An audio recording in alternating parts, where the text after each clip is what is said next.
Gyno surgery was complete. Did not talk about me doing this, but it was something that needed to be done. The gyno was very minor, nothing big at all. But I do believe if you do have gyno, get it out now. Don't wait later to get it. The things that we do for bodybuilding, but it has to be done.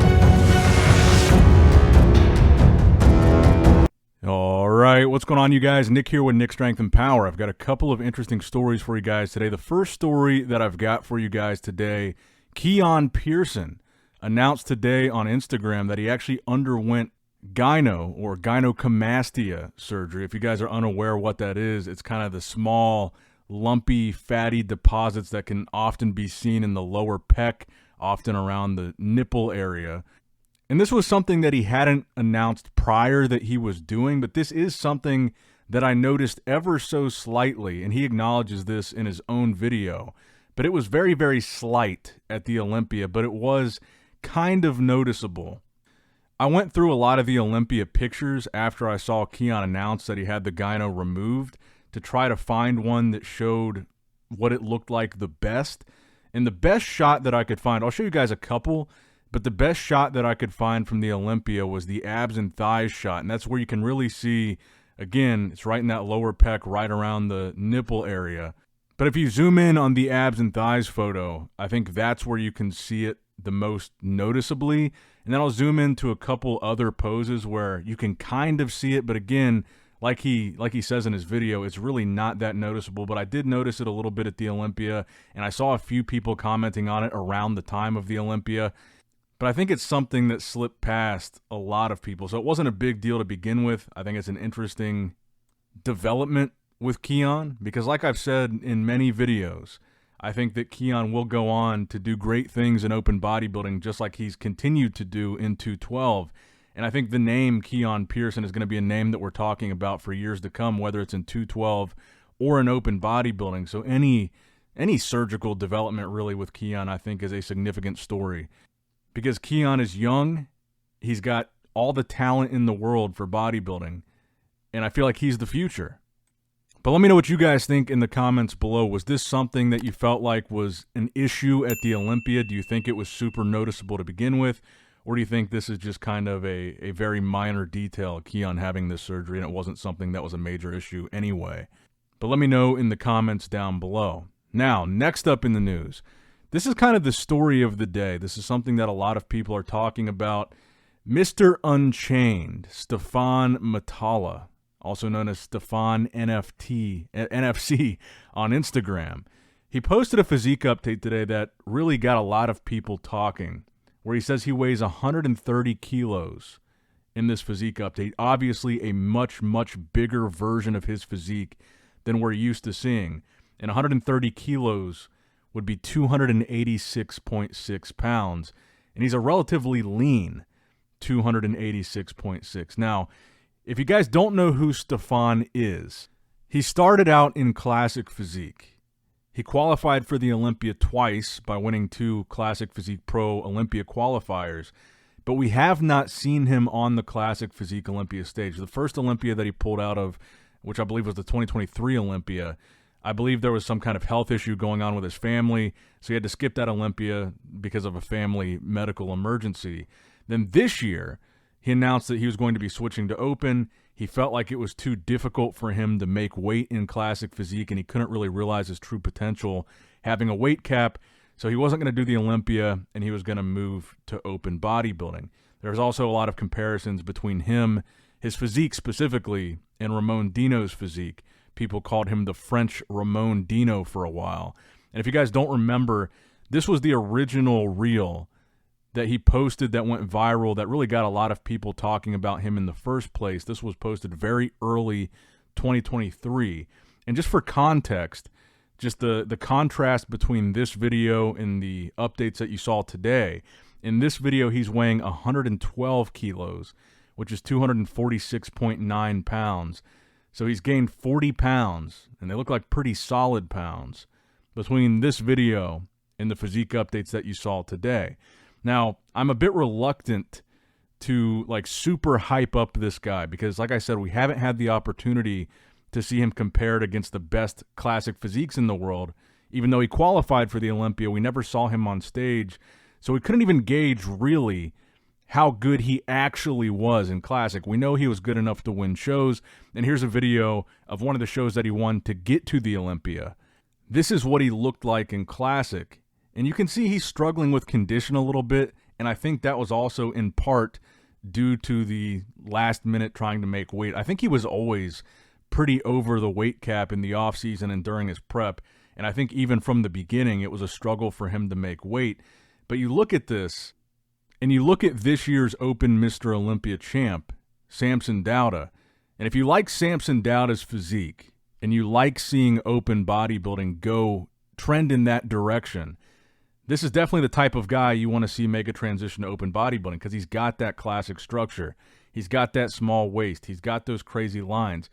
But I'm cautiously optimistic. Even though he's been able to put on this crazy amount of size, he still looks really good at 286.6 pounds, which is one of the bigger open guys today. I mean, you don't see very many open guys that are already competing and at the top of open bodybuilding that are over 286 pounds right now. So while I'm a little reluctant to like super gas him up as he transitions into open, even though I think he's going to do very well, he does have a great physique. He's holding the size that he's put on very well. He's got a great flow. Like I said, he's got the structure for it.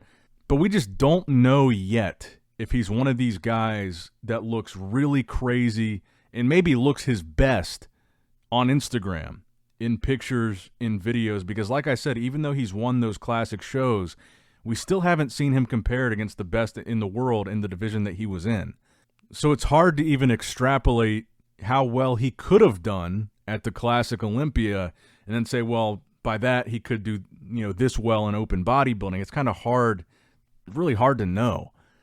But what we are seeing from him seems to be a pretty impressive transition into open bodybuilding, and a pretty rapid one. I mean, the Olympia was just a few months ago, and I believe he did start his Olympia prep.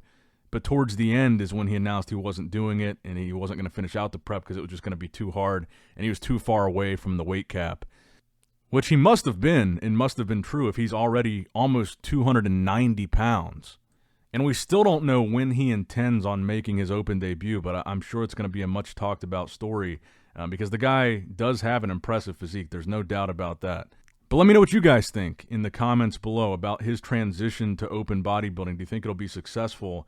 Because like I said, I kind of have a hard time, and it's the same with Neckzilla. I mean, you see the potential with Rubiel. He's a freak. You see it in his updates, you see it on Instagram, you see it in his reels. He's a freak, but it's hard to hype up a guy that has a pattern of missing shows, especially big ones like the Olympia. And I feel the same way about Stephane.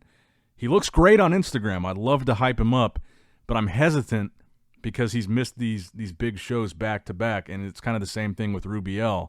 Now, speaking of insane structures, we got a recent physique update from a guy competing in the Arnold Classic in just a couple of months, Carlos Thomas Jr. Now, when you talk about proportions, when you hear these buzzwords like proportions or conditioning, when you talk about proportions in bodybuilding, Carlos is a great example of crazy proportions. So it's not just about having big arms or big legs when you say proportions. So what do they look like relative to the rest of your body? And when you look at Carlos's legs, the proportion of his legs to his waist is insane. When you look at the flare of his lats, the size of his arms to the size of his waist, that's what we're talking about when we talk about proportions. You very, very rarely see a guy with legs as big as Carlos with a waist as small as his. Then when you talk about proportions and you look at Carlos, you're also talking about all these freaky body parts that he's got. He's got these big round arms, big round chest, big round legs. So it's not like just one muscle group that he has that's got this cartoonishly round look. It's like all over. It's proportional. And that's what's so insane to me about his physique. And the other buzzword that I mentioned here, conditioning, I think that's the main thing that's been holding Carlos back is conditioning. And even here, even though we're still 10 weeks out from the Arnold, if you look at his legs, they don't look super separated. They don't look super detailed. And again, yes, we're still 10 weeks out. He's got a lot of time to go. So Carlos has all the tools in his disposal. He's got that crazy 3D. When we talk about 3D, Carlos is a great example of that. That cartoonish look to his physique. He's got the structure. He's got crazy proportions. But it's the conditioning that I feel like has been holding him back up until this point. And that's what we're really looking for from him at the Arnold is insane conditioning. And if he brings that, I think he's going to be very difficult to beat. But that's the if with Carlos. And we also haven't seen much of his back recently. I know that was a point of criticism with him as well. We haven't really seen it, so there's not much to really say about it right now because we don't know what it's looking like. But from the front, his lats look pretty thick and wide. But I remember when he did compete, the commentary was, he needs more density in his back. But I guess we'll have to wait for an update on that to really make a judgment call on how his back is looking. But he's a really impressive guy. And when we talk about these guys that are the future of the sport, I think he's one of them. He's being coached by Patrick Tour, by the way, who's also coaching Keone, who we talked about earlier. But if I'm being honest, Carlos is one of my favorite physiques right now. This is one of the guys that I really want to see put it all together in a great condition package and win a big show. Because structurally, he's insane. And legitimately, he's got those genetics to where this is a physique that you just don't see very often. Like Keone. Keone is like a generational genetic talent, and I think Carlos has a lot of those same qualities. Now, the final story that I have for you guys today, I saw earlier that FIBO, you guys probably have heard of FIBO, the FIBO Expo in Germany is one of the biggest expos in the world. They're going to be having a bodybuilding show. They're back to having a pro division in FIBO. This is going to be April 11th and the 12th. And it's listed on the IFBB schedule for 2025 with the name the Germany Pro. So I'm sure there's a lot of European and German bodybuilding fans that are excited to see a pro show there. And there's probably going to be a big lineup because this is going to be one of the shows that kicks off the year. So you've got the Arnold Classic, February 27th through the 2nd of March, the Detroit Pro, March 29th, Arnold South America, April 4th and 6th, and the next week, April 11th and 12th, the Germany Pro or the FIBO Pro, whatever they end up calling it. So it'll be one of those first 4 shows of the year where you've got a lot of guys in shape, and then you've got the Pittsburgh Pro a month after that. And I've heard a lot of guys are potentially doing the Pittsburgh show. Martin being one of the big ones, Good Vito being another one. I heard rumors that Nick Walker might be doing it. So right in between the Arnold and this Pittsburgh show, I think is a really good slot to be in. And then not to mention the New York Pro is right after the Pittsburgh. So this is like right in the hotbed of where a lot of the top guys are getting in shape, they're prepping, they're competing. You might see a really good lineup in Germany. And I think no matter what, a new pro show on the schedule is always a good thing for the fans, more bodybuilding. But that's going to wrap it up for the video today, guys. I hope you did, in fact, enjoy it. Make sure you like the video, subscribe to the channel, click that bell notification icon if you have not already. And as always, I love you guys, appreciate you guys. Nick Strength and Power signing out.